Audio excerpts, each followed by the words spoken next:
Hola, buenos días, ¿cómo les va? Hoy soy Rex Forment. Continuamos con el fanfic de Halo en Game of Thrones capítulo 49 y 50. Ninguna imagen o personaje de la historia me pertenece, todos los personajes a sus respectivos creadores. Espero que lo disfruten. Capítulo 49. Briar Bergsong se acurrucó en la seguridad del refugio, después de haber reclamado su lugar cerca de uno de los extraños generadores de calor que cubrían las paredes. Había vivido en el refugio durante casi 5 lunas, después de haber llegado con su pequeño grupo de caza huyendo de los vientos fríos que habían descendido desde el norte. Este extraño refugio había sido solo un rumor que provenía de una de las bandas de cazadores nómadas que venían del paso Skrillin. Según ellos, había sido un buen lugar para detenerse y descansar, lleno de calor y un refugio estable que no se veía fuera del Valle de los Tens, Arhom y Crasterskep. El líder del clan de Briar había sospechado, después de todo, las tierras del verdadero norte eran duras y pocos lugares eran lo suficientemente seguros para quedarse durante un largo periodo de tiempo. Aún así, todo el clan había pasado hambre y frío, y con cada vez más gente libre desplazándose hacia el sur para evitar a los otros y sus espectros, había cada vez menos para todos. Habían empacado sus escasas pertenencias, mientras que Briar había atado a su hija pequeña contra su pecho y se había colgado el arco al hombro. La pequeña había estado inquieta y se había retorcido durante gran parte del viaje, pero su movimiento solo hizo sonreír a su madre. Una niña activa, especialmente en este clima frío, era una niña fuerte, y Briar tenía grandes esperanzas para su hija, que había sobrevivido hasta el final del invierno y se había ganado su verdadero nombre. Su grupo era pequeño, unas 20 personas en total, y solo 3 de ellos niños, pero habían llegado al paso que bordeaba el río Milkwater. Una vez que entraron en el paso Skrillin, se encontraron absorbidos por un grupo más grande que se dirigía en la misma dirección. Con su incorporación, el grupo había crecido hasta contar con más de 100 personas. Marcharon a través de la nieve,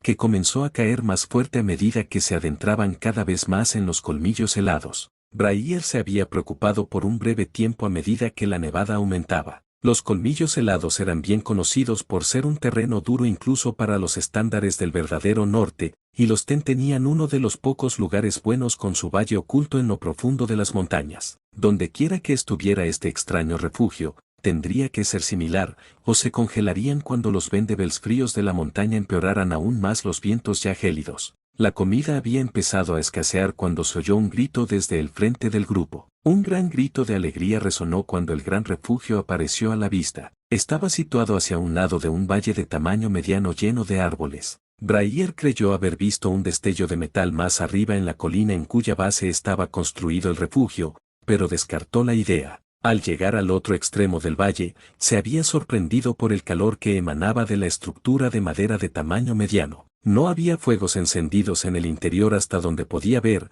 y no salía humo de un techo o una chimenea como los que se decía que salían del fuerte de Craster. Cuando el grupo llegó allí, los recibieron con vacilación, ya que eran el grupo más grande de Vagabonds que habían decidido detenerse en la fortaleza. Algunas de las personas que ya se habían asentado habían sacado lanzas y dagas, preparadas para defender este extraño santuario contra los asaltantes, pero no había estallado la violencia ya que los extraños constructores habían llegado poco después. Fue la llegada de los constructores lo que había sorprendido a Briar y a muchos otros de su grupo. Los 2 hombres, cubiertos de pies a cabeza con armadura de metal y tela negra, salían una vez al día, venían de algún lugar de la colina y se dedicaban a ampliar el refugio. Rara vez hablaban, y menos aún se quitaban los extraños cascos que cubrían sus rostros con un extraño material naranja que reflejaba los rostros de quienes los miraban. De hecho, durante la primera media luna que Briar y su grupo habían permanecido en el refugio, se había hablado de que los constructores no eran hombres en absoluto, sino extrañas criaturas de metal que habían venido de debajo de los colmillos helados para dar calor contra los otros.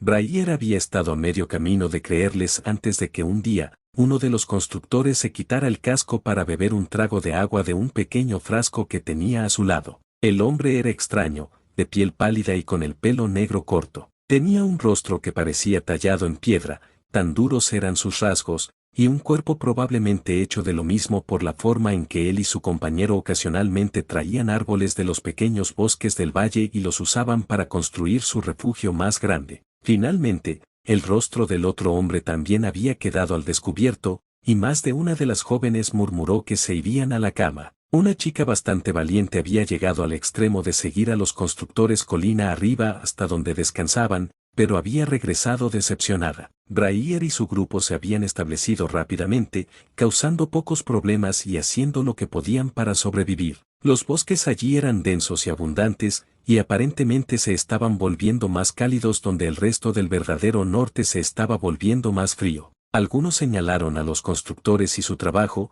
otros a la llegada de la primavera y el verano, pero a pocos les importó, sobre todo cuando el valle, ahora más cálido, estaba atrayendo a muchas criaturas para hacer sus hogares entre los pinos y las hojas de los árboles. Esa misma mañana, Braier había llevado a su hija a cazar con ella, y otro miembro de su tribu la vigilaba y los ayudaba a llevar su presa. Habían regresado justo a tiempo para que las puertas se cerraran y una extraña y repentina tormenta se desatara a su alrededor. Braier sintió que el frío se filtraba a través de la madera, enfriando el refugio incluso a través de las paredes gruesas y el calentador que mantenía el lugar confortable. Se estremeció y abrazó a su hijo más cerca de su pecho para ahogar sus gemidos. «Están aquí», dijo uno de los hombres que estaba cerca de la puerta cerrada. «¿Los constructores?», preguntó otro, acercándose para mirar a través del hueco en la madera. «Los otros». El susurro mortal del primer hombre provocó pánico en todo el refugio. La propia Braier sintió que el frío le llegaba hasta el corazón. Los otros eran más peligrosos que cualquier gato de las sombras o lobo huargo, y lo que era peor, no solo mataban, sino que resucitaban a los muertos contra sus parientes aún vivos. «¿Qué está haciendo?», preguntó otro del grupo mientras preparaba sus armas. «Él los está matando». Se desató una huida de actividad. Algunos incluso se aventuraron a acercarse a las grandes puertas del refugio para presenciar la situación. Braier sintió que su curiosidad aumentaba, pero se negó a acercar a su hija a la gran puerta que la separaba de la muerte helada que acechaba al otro lado. Después de un rato, se escucharon suaves susurros y palabras de admiración. Hombres, mujeres y niños emprendieron el viaje tentativo desde sus rincones seguros y grupos para mirar a través de las grietas de las puertas y ventanas. Después de un rato, el constructor se acercó a ellos, les hizo preguntas sobre los muertos resucitados y luego se fue. Braier se preguntó cómo hombres como los constructores podían necesitar su conocimiento cuando claramente tenían tanto poder sobre el calor y la calidez. «Hay otro aquí». Los guerreros y las lanceras se reunieron con sus armas en la parte delantera del refugio,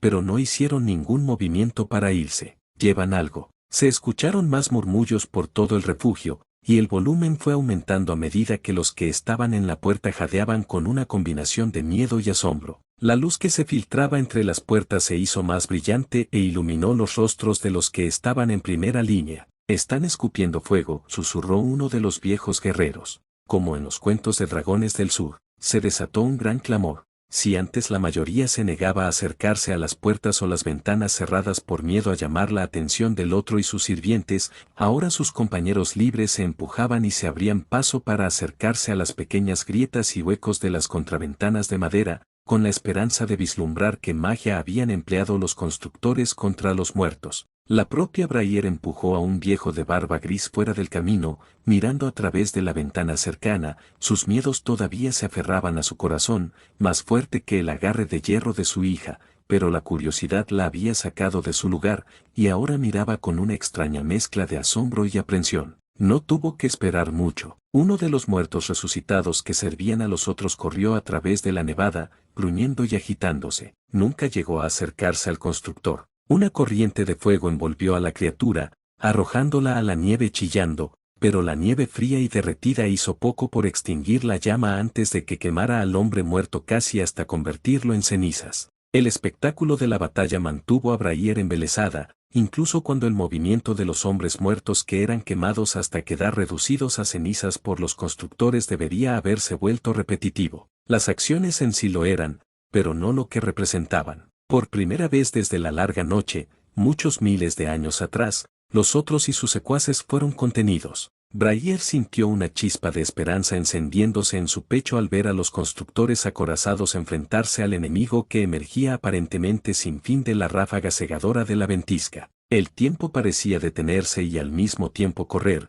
anunciando una y otra vez la derrota de más y más caminantes blancos que cargaban descuidadamente hacia sus segundas muertes, llenos de una rigidez y una energía que solo los muertos resucitados podían poseer, pero finalmente, incluso ellos comenzaron a desaparecer, emergiendo cada vez menos de la nieve a medida que la furia de la ventisca finalmente disminuía. Brayer dejó escapar un suspiro de alivio, abrazando a su hija más cerca de su pecho, sintiendo su calidez mezclarse con el nuevo sentimiento que había reemplazado el cierto temor que la había llenado con la mera mención de los otros. Sin embargo, ese miedo regresó cuando vio a otra criatura lanzarse hacia el constructor. Otro. El susurro era casi silencioso, pero de alguna manera fue escuchado por todos. Aunque pocos habían visto a uno de los otros y habían vivido para contarlo, las historias que sobrevivieron se extendieron por las tribus del pueblo libre, utilizadas para asustar a hombres adultos y niños traviesos por igual. Los ojos de Brayer se fijaron en la criatura mientras se abalanzaba sobre el constructor.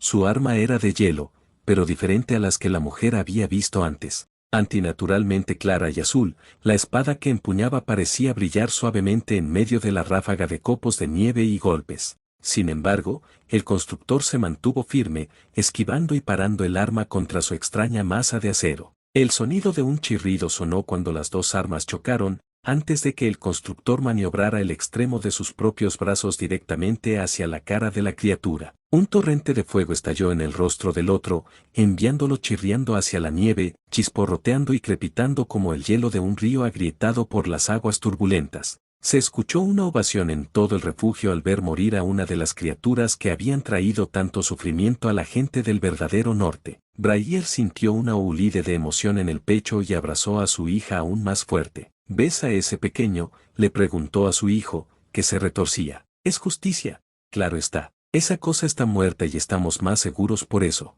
El constructor desvió la mirada del otro que aún ardía en el suelo y pareció mirar a lo lejos. Un grito de advertencia llegó demasiado tarde, y Brayer sintió de nuevo que el miedo a la muerte aplastaba la esperanza en su pecho cuando el otro se levantó, humeante y silbando pero vivo, y clavó su espada con fuerza en las entrañas del constructor. Un destello de extraña luz amarilla estalló, enviando extraños arcos a través del constructor, pero la espada del otro había dado en el blanco, y Brayer se preguntó con desesperación si los constructores podrían ser resucitados como otros hombres. Pero el constructor no cayó como otros hombres, sino que saltó hacia atrás, sin verse afectado por el desgaste. Fue entonces cuando Brayer echó un buen vistazo a su estómago y vio que la espada de hielo que había atravesado a todos los demás antes de este, no había penetrado la extraña armadura del constructor. El otro gritó de nuevo, cargando contra el hombre con armadura y trabándolos en un intenso combate. Se intercambiaron golpes entre los dos, y Brayer observó asombrada cómo la espada de hielo que probablemente había matado a miles fue detenida por el arma del constructor.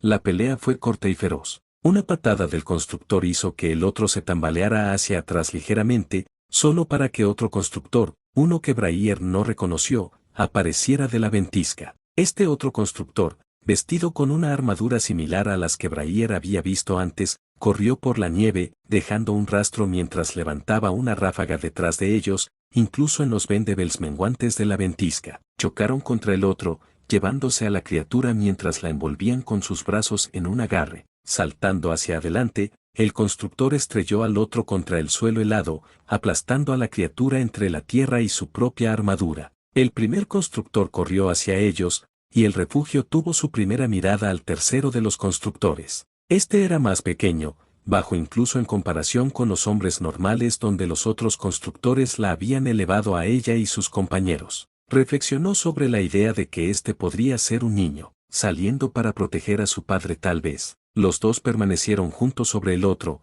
tendido en la nieve. Brayer se preguntó por qué no habían matado aún a la criatura, mientras esperaban a que el primer constructor empujara el cuerpo con el pie. ¿No sabían que los otros eran criaturas de hielo y nieve? ¿No sabían que se despedazaban al morir, a diferencia de los hombres que simplemente yacían fríos en la nieve? Parecía que no, porque en un instante un destello azul se arqueó desde un lugar que Brayer no podía ver, y otra hoja de hielo, más clara pero de alguna manera de un tono de azul más vibrante, atravesó lo que la hoja del primer otro no pudo. El constructor cayó de rodillas cuando el otro pronto también fue golpeado, aunque no tan terriblemente como el primero. El demonio que los dos habían derrotado se levantó del suelo agrietado y helado donde había sido derribado, aferrándose al constructor herido con el que había luchado primero. Los dos cayeron a la nieve, luchando entre sí. El constructor usó su fuerza y tamaño, inmovilizando al otro, y a diferencia de antes, donde había vacilado, esta vez no lo hizo. Golpe tras golpe llovían sobre el demonio, provocando vítores de la gente reunida en el refugio. Brailler se encontró clamando junto a ellos, gritando para que el constructor lo salvara, para que lucharan, para que ganaran. Por el bien de su hija, y por el bien de ella misma, rezó a los antiguos dioses por la victoria de los constructores. Fueran cuales fuesen las plegarias que se enviaban, parecía que los dioses las habían escuchado, porque mientras otra lanza de hielo atravesaba la espalda blindada del constructor, sus puños finalmente dieron en el blanco y la forma maldita del otro se rompió en 1000 pedazos. El refugio vitoreó como nunca antes, pero Brailler no pudo, viendo desde el frente como el constructor que había matado a un otro se desplomaba. El otro constructor, más pequeño, con una de las armas de los otros asomando por el hombro se inclinó sobre su pariente caído y, desde la nieve, otros dos corrieron hacia la escena. Rápidamente montaron guardia junto a sus compañeros heridos, esperando algo que Brailler no podía nombrar. A su alrededor, la ventisca que había anunciado la llegada de la muerte se calmó, porque la muerte había llegado, pero no para ellos. Por primera vez, fueron los otros y sus sirvientes quienes se retiraron después de su llegada, alegando que no había más cadáveres para agregar a su ejército. Habían perdido. La emoción se agitó y se agitó en el corazón de Brailler, diciéndole que sintiera alegría y alivio mientras veía que la nieve amainaba, dejándolos a salvo por ahora, posiblemente para siempre si los otros aprendieran a temer el valle del constructor lo suficiente como para no regresar nunca. Sin embargo, esa alegría estaba atenuada por el miedo al constructor moribundo, miedo a lo que podría suceder si vinieran más enemigos. ¿Qué pasaría si los otros no aprendieran a temer a los constructores, sino que se volvieran iracundos y atacaran de nuevo en números aún mayores? Solo 2 constructores habían surgido para construir su refugio. Ahora, con 2 de ellos heridos y uno que parecía estar cerca de la muerte,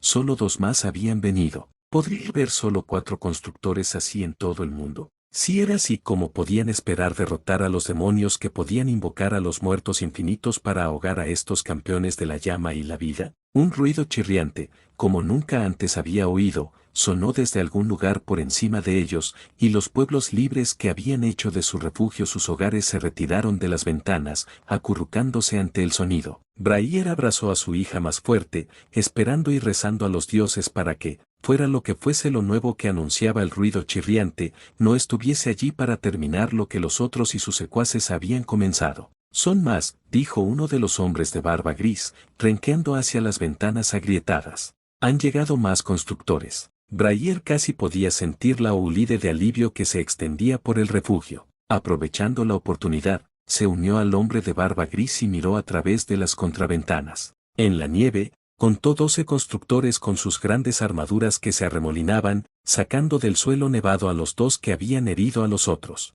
Los colocaron sobre una extraña losa antes de llevárselos. Brailler observó cómo los que quedaban se movían, trabajando en la nieve por algo. Mientras trabajaban, vio a los constructores que habían defendido el refugio desaparecer en la nieve que seguía cayendo tras la derrota de los otros. Los habitantes libres escondidos en el refugio charlaban y vitoreaban, aullando alegres celebraciones y alabanzas de todo tipo. Las oraciones a los antiguos dioses, a los constructores y a todo lo demás resonaban en su nuevo hogar, su fortaleza contra la muerte misma, y Brailler no pudo encontrar ninguna razón para no unirse. Cersei Lannister caminaba por el pasillo del gran septo de Valer, ataviada con un vestido de tejidos exquisitos. Sedas de la lejana Yiti y joyas de todos los rincones del mundo la adornaban, acentuando su ya gran belleza. Sus damas y los cortesanos de la fortaleza roja ya la llamaban la mujer más hermosa del mundo, una figura que se podría llamar la doncella encarnada entre los hombres mortales.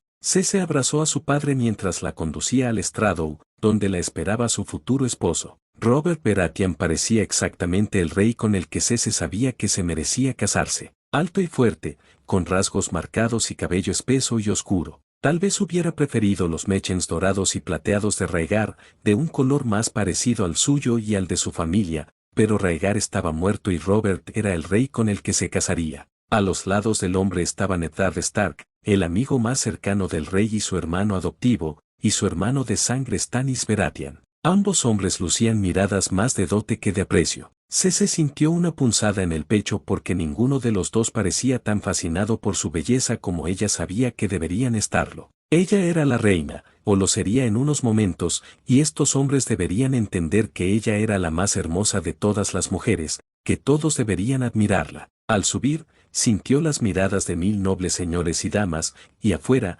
supo que la gente común se había reunido por miles, por decenas e incluso por cientos de miles, para celebrarla, vitorearla y admirarla mientras ascendía al lugar que le correspondía, el lugar que su padre le había prometido hacía tanto tiempo. Cada paso la elevaba, por encima de los señores y caballeros que se habían reunido para asistir. El ánimo de Cese se elevó, cada vez más alto a medida que se acercaba a su lugar al lado de Robert. El Septón Supremo estaba de pie frente a ellos, agarrado espléndidamente, como Cese sabía que debía hacer. Los involucrados en su boda deberían lucir lo mejor posible en todo el reino, porque estaban allí para proclamarla como la nueva reina. Finalmente, llegó a lo alto del estrado, su padre le soltó el brazo y se hizo a un lado, dejándola en el lugar que le correspondía, de pie por encima de toda la gente de Poniente. Los señores y las damas del otro lado de la sala observaron el comienzo de la ceremonia, y Cese sintió tanto la envidia de sus miradas como la adulación que estaban obligados a brindar. Las damas celosas de los 7 reinos ardían de envidia por su coronación. Si alguna de ellas se había imaginado una novia digna para el nuevo rey, Cese sabía que eran tontas. Tontas por pensar que merecían su lugar legítimo. Ella y Robert pronunciaron sus votos, prometiéndoles a los 7 su lealtad a su nueva unión. Cese se giró con su nuevo esposo después de intercambiar un breve beso y examinó directamente a la multitud. Los señores de Reachmen dornienses la miraron con desdén sutilmente desde la parte posterior del septo, un desaire destinado a las casas que habían apoyado a los Targaryen durante la guerra. Las únicas excepciones a esto fueron el señor de Highgarden y los príncipes de Dorne. Sentada junto a sus hermanos, estaba la mujer a quien Cese se sentía más orgullosa de destronar. Elia Martell aplaudió cortésmente desde su lugar, de pie junto al resto de los invitados y aplaudiendo su ascenso a la realeza. Cese sintió una hulida de satisfacción. La locura de Eris le había robado su lugar legítimo una vez y se lo había impuesto a la frágil mujer. Ahora, ese momento había terminado, Eris y Rhaegar habían pagado el precio por rechazarla e insultar a su familia. Mientras tanto, el señor de Alto Jardín se separó de sus aliados y se vio rodeado por los señores de las Tierras de la Tormenta, quienes sin duda sintieron un gran orgullo y satisfacción al ver a uno de los suyos alzarse para gobernar los 7 reinos. Las Tierras de la Tormenta, el dominio y Don tenían una gran enemistad entre sí, ya que compartían una frontera y sufrían a manos de los demás cuando las incursiones devastaban tierras, gente común y señores por igual. Las celebraciones de la boda fueron elaboradas y fastuosas, como Cese sabía que tenían que ser para impresionar a todos con la majestuosidad de su ascensión. El Alto Septón anunció su matrimonio con Robert, proclamándolos reina y rey para que todos los reinos los vieran y adoraran. Los aplausos y vítores estallaron entre los reunidos en el Gran Septo, aunque los señores leales mantuvieron los suyos más educados y silenciosos. Al bajar del estrado, la nueva reina y el nuevo rey abandonaron el septo a través de las enormes puertas, recibidos afuera por los vítores de la gente común de la ciudad. Robert la tomó del brazo antes de llevarla a una caseta del timón. Grande y adornada con adornos dorados y todos los colores de su casa, Cese se sentó y miró por las ventanas. Saludando a las masas que la adoraban, esperó a que el cortejo nupcial iniciara su camino de regreso a la Fortaleza Roja. Mientras el grupo marchaba por las calles, los hombres con armadura avanzaban al mismo paso que los caballos montados por los señores, la gente corriente apenas se vio frenada por las capas doradas y los habitantes de las tierras de las tormentes que servían para proteger al rey y su séquito. Desde los mendigos casi rabiosos vestidos con los harapos de Privatem hasta los mercaderes que vendían sus productos en las calles de acero, plata y seda, la gente vitoreaba a su nueva reina y rey. Muchos gritaban por el nuevo rey, pocos echaban de menos al loco rey Eris, pero algunos parecían mirar a su nuevo soberano con aprensión. Cese desestimó cualquier preocupación que pudiera haber tenido esa gente corriente. Con el tiempo, llegarían a adorarla a ella y a Robert, su belleza conquistaría a todos los escépticos y su riqueza e ingenio no lo hacían. De vuelta en la Fortaleza Roja, las celebraciones y los festejos comenzaron en serio. Se habían preparado y servido 77 platos, destinados a mostrar la riqueza de la casa Lannister y el favor divino concedido a la nueva dinastía. Malabaristas, bufones y tontos deambulaban por el gran salón y salían a los pabellones preparados para sentar a todos los señores de Poniente que habían asistido al evento. Aún así, Cece disfrutaba de la sensación de estar sentada en la mesa principal. Siempre había ocupado los primeros puestos sin importar a dónde fuera, siendo hija de un señor supremo y de la familia más importante de Poniente. Ahora, sin embargo, estaba sentada en el centro mismo de la mesa más alta. Ni siquiera su padre tenía una posición tan central, ya que estaba sentado más abajo en la mesa principal, al lado de John Arryn. Una pequeña parte de ella sentía que el viejo halcón no debería haber merecido una posición más alta que su señor padre, pero con una atmósfera tan jubilosa, podía perdonar el pequeño desaire contra su familia. Al menos, ninguno de sus familiares directos había sido relegado a las mesas inferiores. Aunque todavía había puestos de privilegio para sentarse cerca del rey, había una jerarquía distinta en la forma en que se organizaban el resto de los señores. Mientras que Ned Stark y su nueva esposa Tally estaban sentados entre el hermano de Robert, Stannis, y Lord Hoster Tully, Lord Mace Tyrell había sido el único señor supremo que no estaba sentado en la mesa más alta. En cambio, él y los príncipes de Dorne estaban sentados justo debajo de ellos, entre los mayores abanderados de los señores rebeldes. Los príncipes Doran y Oberyn estaban sentados junto a los Estermón, los tíos y primos maternos de Robert. Mientras tanto, la princesa Elia había estado sentada junto a la ex reina Raella, que estaba sentada con la casa Terra, uno de los abanderados más nuevos y principales de su padre. Cece había oído hablar de cómo Lord Terra había capturado a la familia Targaryen del centro de la Fortaleza Roja durante la guerra, y había visto apenas unas semanas antes cómo el hombre había derrotado por completo a los caballeros de la Guardia Real. Cece sonrió al pensar en el destino de la ex reina. Se casaría con el hombre que había asesinado a su marido y a su hijo. Su otro hijo sería retenido como rehén entre hombres leales a su padre. Tal vez podría hacer que los hijos de la princesa Elia también fueran acogidos allí. ¿Qué mejor manera de mantener la lealtad de las serpientes de Don que tener a su precioso príncipe y princesa en manos de leales hombres del oeste? El banquete fue grandioso y, cuando llegó el tercer y 20º plato, Cece se dio cuenta de que no podía comer ni un bocado más, tan lleno estaba su estómago. Había disfrutado especialmente de los extraños cuadrados maranes que habían sido entregados a la mesa principal, cortesía de la casa Terra. Chocolate, les habían informado los sirvientes sobre el nombre. Casi todos en cada mesa se encontraron masticando felizmente los trozos después de que los primeros señores lo probaran. En algún momento, estaba segura de haber escuchado a un señor del valle exigir la receta a Lord Terra, quien solo había sonreído y asegurado al hombre que felizmente se la enviaría por cuervo. Cece misma se secó suavemente la boca, calentada y tarareando mientras saboreaba el sabor de la extraña comida. Necesitaría enviar un sirviente a Lord Terra. Después de probar algo así, necesitaría más, y pronto. Reclinándose en su silla mientras aún mantenía una postura regia, Cece Lannister observó a los sirvientes de la Fortaleza Roja y a los señores de Poniente festejar y alardear, sabiendo en su corazón que había alcanzado el lugar que le correspondía por encima de todos ellos. Ella era reina. Ella era finalmente la reina. Capítulo 50. Minutos caminaba por los pasillos del platea, flexionando su nuevo brazo mientras se dirigía hacia una de las cubiertas de entrenamiento. Como parte de su recuperación, le habían asignado la tarea de supervisar el entrenamiento de la compañía Delta. Supervisar una carrera de 10 millas con un grupo de niños de entre 6 y 8 años era un entrenamiento ligero incluso para el personal no espartano,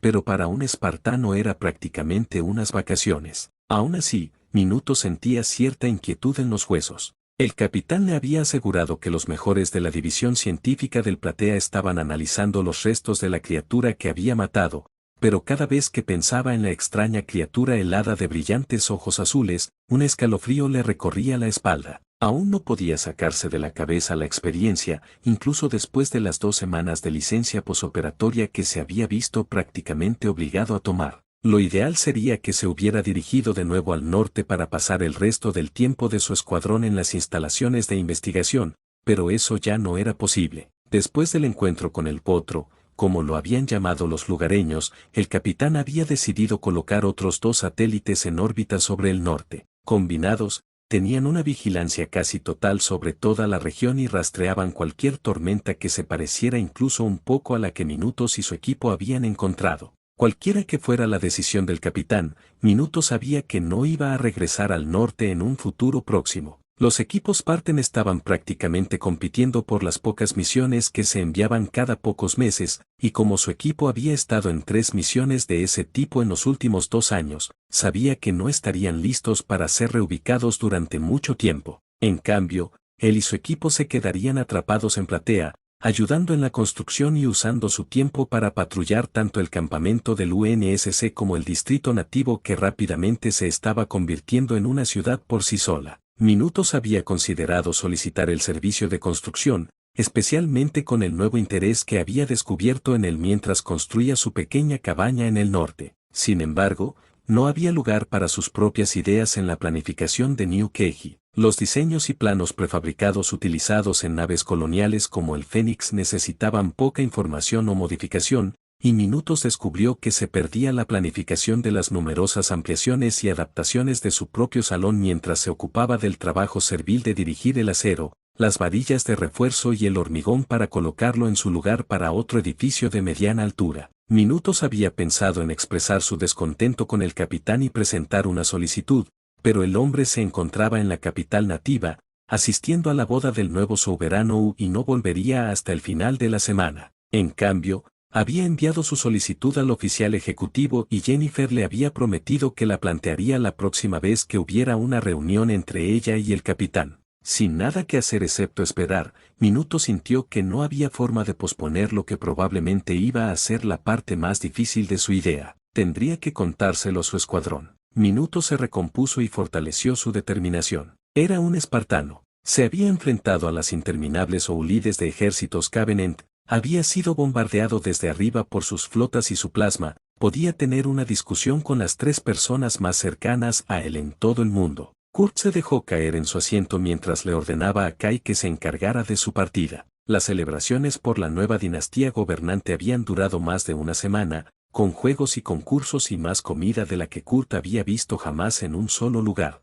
Los habitantes de Poniente parecían estar obsesionados con la comida, hasta el punto de que Kurt estaba bastante seguro de que el único aprendizaje e innovación que toleraba toda la civilización tenía que ver con la cocina. Aún así, a pesar del mal olor de la ciudad y la absoluta falta de higiene y planificación urbana, la comida era lo suficientemente buena como para que Kurt hubiera solicitado más recetas a los Kesinaros que alianzas u oportunidades comerciales con las casas del continente. Eso no quería decir que hubiera sido negligente en ese aspecto. Al menos una docena de casas del norte recibirían una buena cantidad de equipo agrícola cuando llegara la primavera. La era de la Ilustración en los siglos XVII y XVIII de la Tierra había visto un gran salto en la innovación, que no se superó hasta la Revolución Industrial más de un siglo después. Otten había logrado aprovechar gran parte de su conocimiento de la historia y había trabajado con un equipo, formado por una mezcla de oficiales y soldados con experiencia en agricultura,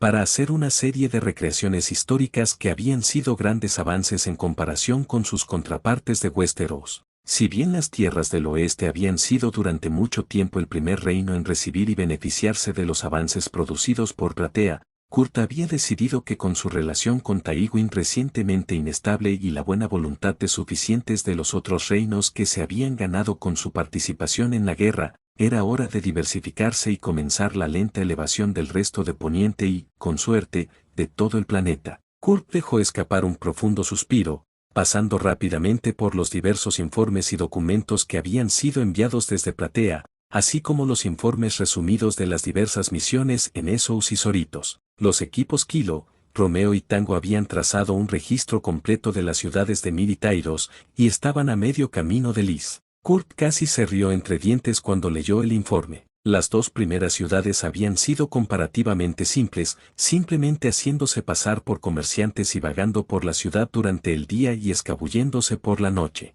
Lys, la ciudad del placer, por otro lado, era decididamente más difícil, al menos para sus espartanos. Lys era supuestamente una isla paradisíaca llena de burdeles que atendían a todos los gustos, y vagar por la ciudad sin visitar ninguno de esos establecimientos hacía que sus espartanos sobresalieran. Casi había tenido que ordenar al equipo Tango que entrara en un burdel para disuadir a un guardia sospechoso que lo seguía. Puede que sus espartanos no tuvieran los posibles efectos secundarios de los implantes de tiroides a los que se había sometido su generación, pero haber sido criados como espartanos los había mantenido a todos muy distantes del tema del sexo en cualquier otra forma que no fuera la clínica. Tal vez tendría que hacer algo al respecto. Si de verdad estaban atrapados en Poniente, como indicaban tanto la ahora muy habladora guía Mendicanpaíes como sus diversos equipos científicos, entonces tendrían que empezar a echar raíces reales. A Kurt le revolvía el estómago pensar en ello. Aunque sus Spartans no eran sus hijos biológicamente, veía a todos y cada uno de ellos como suyos, y Kurt preferiría morir antes que ver a alguno de sus hijos heridos.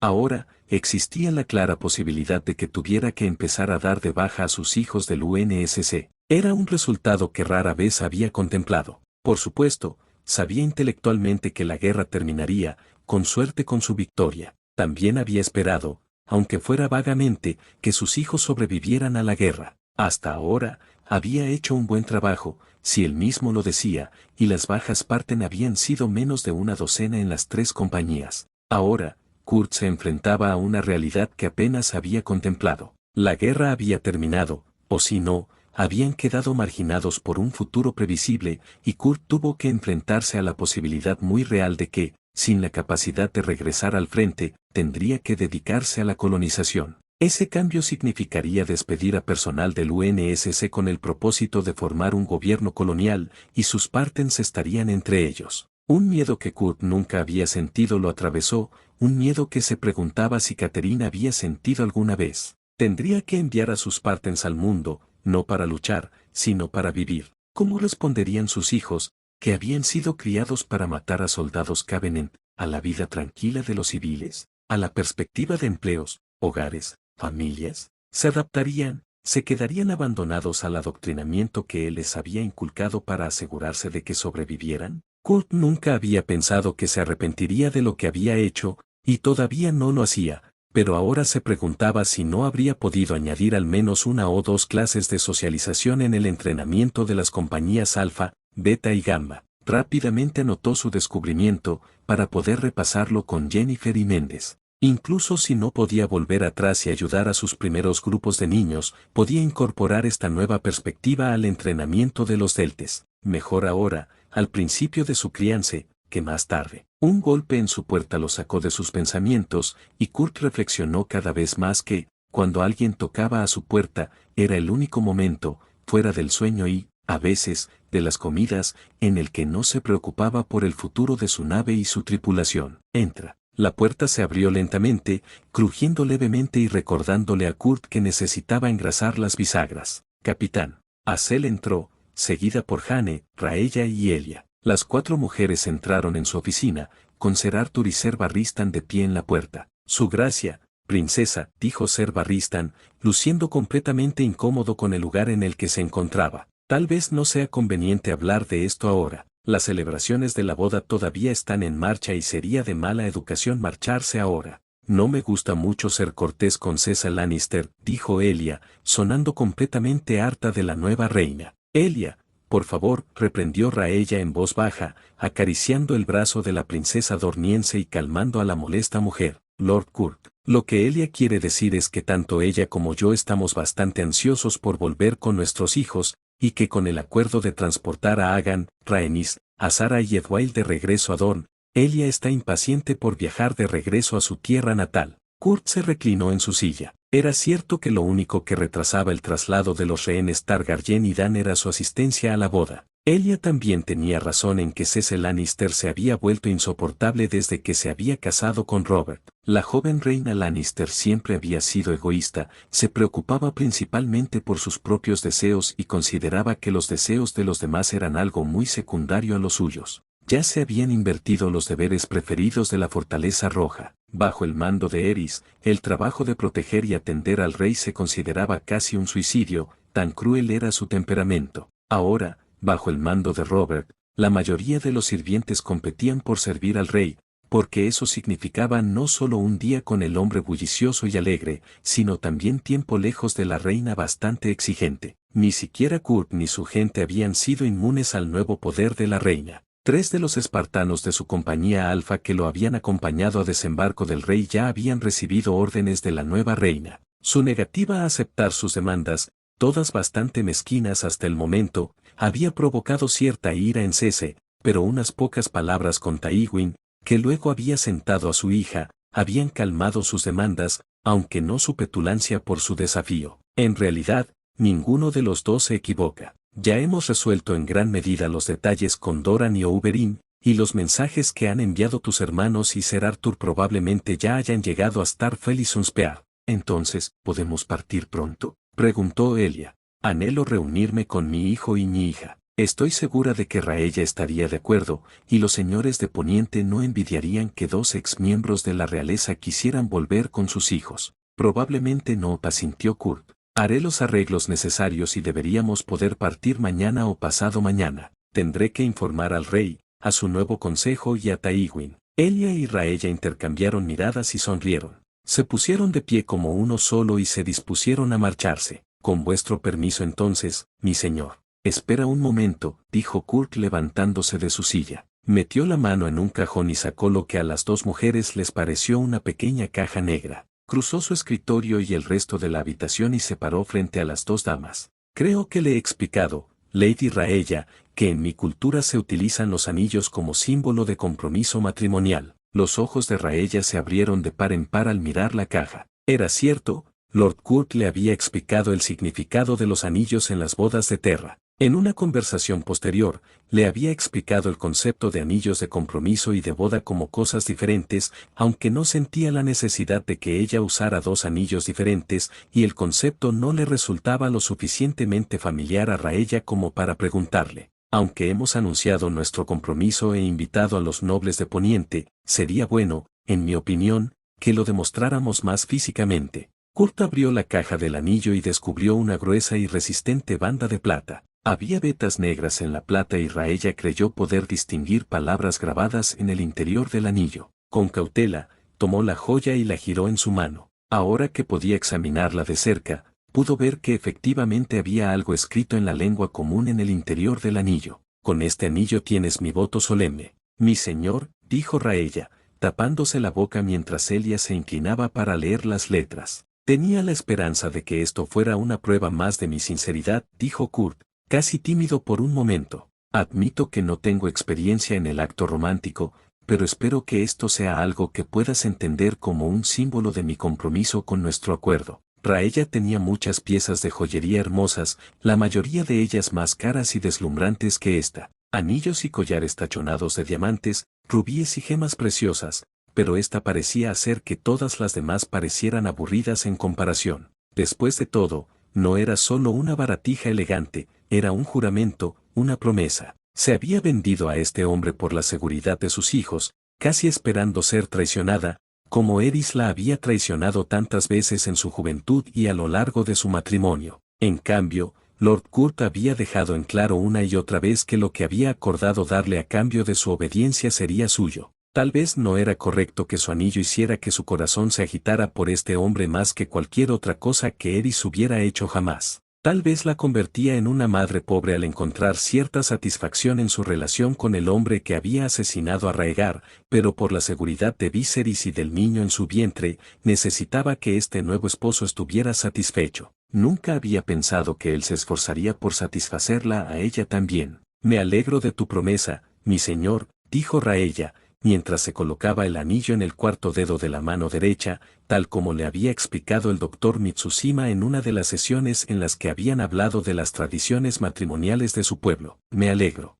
De nuevo, volvió a sonreír, con la mirada de un hombre que trata con niños, y, una vez cumplida su tarea, regresó a su escritorio. Hablaré con Tywin en unas horas y con el rey en el banquete de esta noche. Salvo que surjan complicaciones, deberíamos poder marcharnos mañana por la tarde. Raella sintió que el alivio le invadía el pecho. Sería bueno estar lejos de la fortaleza roja y de los recuerdos que parecían acecharla en cada pasillo y en cada habitación. Elia también parecía feliz, más que lista para reunirse con sus hijos y tener la oportunidad de regresar a su tierra natal. Con su permiso, entonces, mi señor. Los dos hicieron una reverencia antes de salir de la habitación, con Acel y Jane detrás de ellos y Arthur Dany y Barristan Selmy detrás. Al verlos partir, Kurt se giró en su asiento y miró algunos de los informes que Mendes, Jennifer y Otem habían enviado desde la platea. Al desplazarse hacia abajo, Kurt notó un mensaje personal de su oficial ejecutivo. Era raro que ella enviara mensajes a través de canales privados. Por lo general,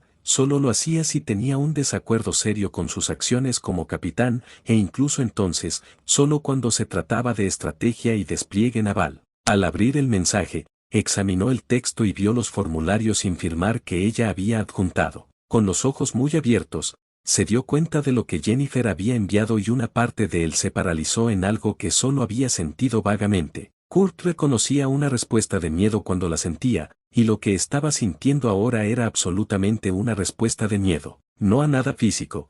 Prácticamente no había nada en este planeta que pudiera evocar eso en él. En cambio, este era un miedo que Kurt solo había sentido unas pocas veces, y ahora lo estaba sintiendo por una razón completamente diferente. Kurt se levantó de su escritorio y se dirigió hacia la puerta que daba a los aposentos personales de Tywin. Tenía que volver pronto a Platea, y eso significaba informar a los jefes de estado pertinentes. Parecía que Elia y Raella cumplirían su deseo de una rápida partida, ya que Kurt tenía totalmente planeado salir de la ciudad después del banquete de esa noche. Azar Ahai fue trasladada rápidamente y en silencio desde su habitación hasta la cúpula de cristal en la cima de Platea. Apenas unos minutos antes, había estado durmiendo, sintiendo por primera vez en semanas que finalmente se estaba recuperando de lo que fuera que el nacimiento de su hijo le había hecho. Una calidez en su pecho se había encendido durante el tiempo transcurrido desde su secuestro, y donde antes había sentido un vacío extraño cuando estaba con su hijo, ahora sentía más. Los maestros de Platea le advirtieron que su viaje hacia la curación estaba lejos de completarse y que debía continuar tomando sus medicinas para recuperarse por completo. Ella había seguido su consejo,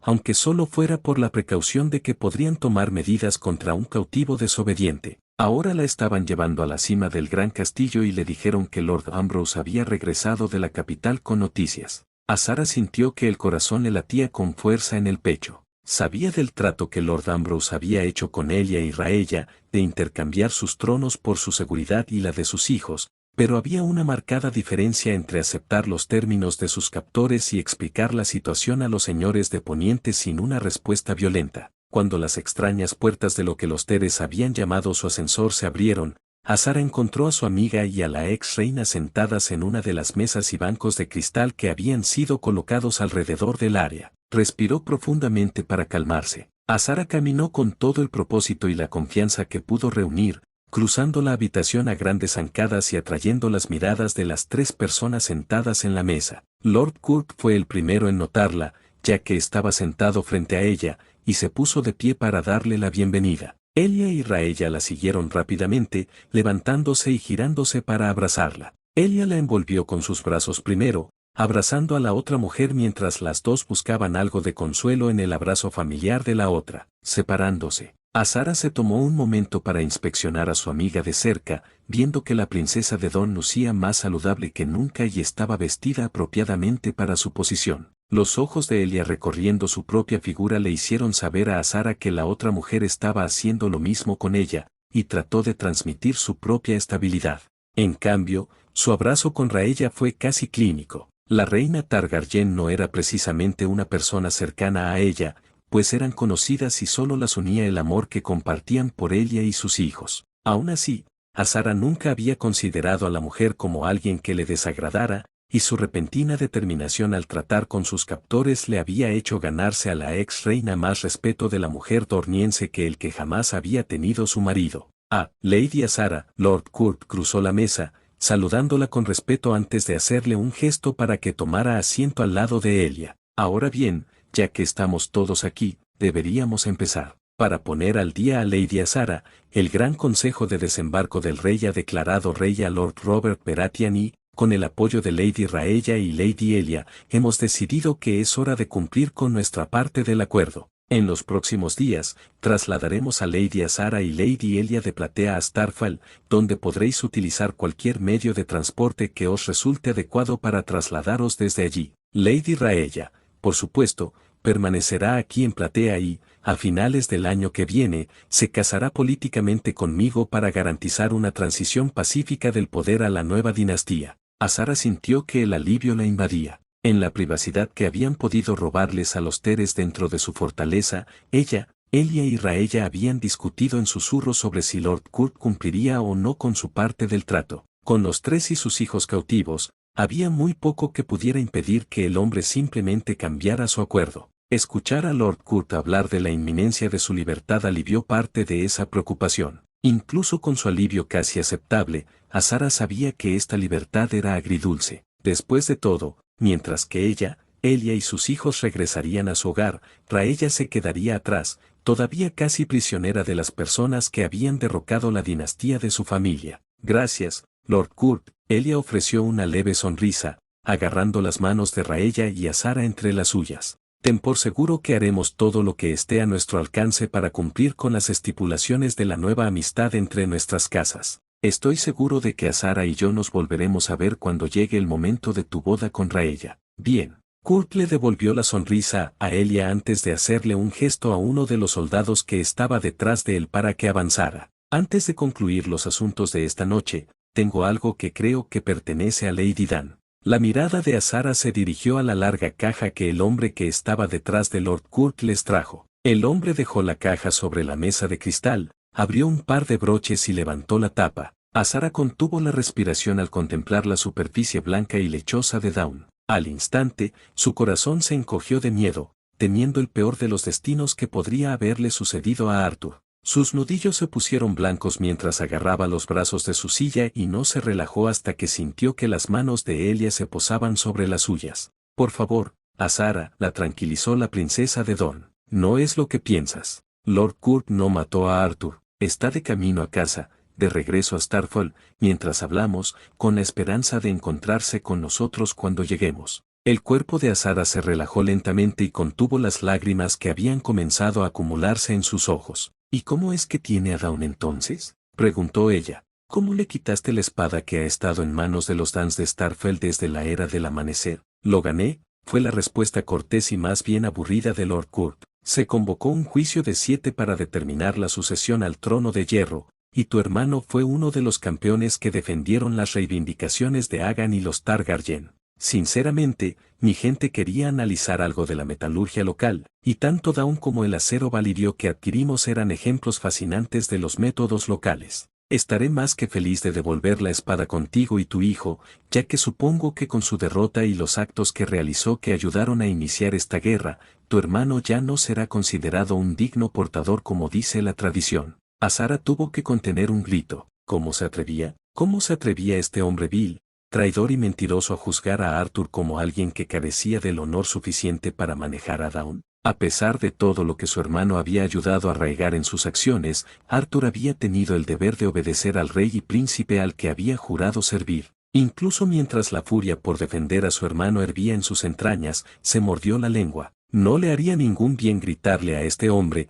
en particular cuando todavía tenía a Dawn en sus manos y cualquier desobediencia o ira de su parte podría convencerlo de quedarse con el tesoro más preciado de su familia. Esbozando una sonrisa, tan rígida y frágil como era, Azara se tragó sus dudas. Gracias, mi señor. Estoy seguro de que mi hermano Lord Dan estará muy agradecido por el regreso de la espada ancestral de nuestra familia. Maravilloso. El rostro de Lord Kurt se dividió en esa misma sonrisa satisfecha, el tipo que era una mezcla casi de otro mundo de paciencia y condescendencia en lo que a Azara respectaba. A finales de la semana, deberíamos tener a todos listos para viajar a Dawn y tener una buena ruta planificada para trasladarlos adecuadamente sin atención. Por supuesto, Lord Kurt y el resto de los Teres de Ferail no querían que se difundieran pruebas sobre sus extrañas naves que navegaban por el aire. La única razón por la que sabían de ellas era que ya habían viajado en una, y Azara sabía que pocos les creerían sin pruebas,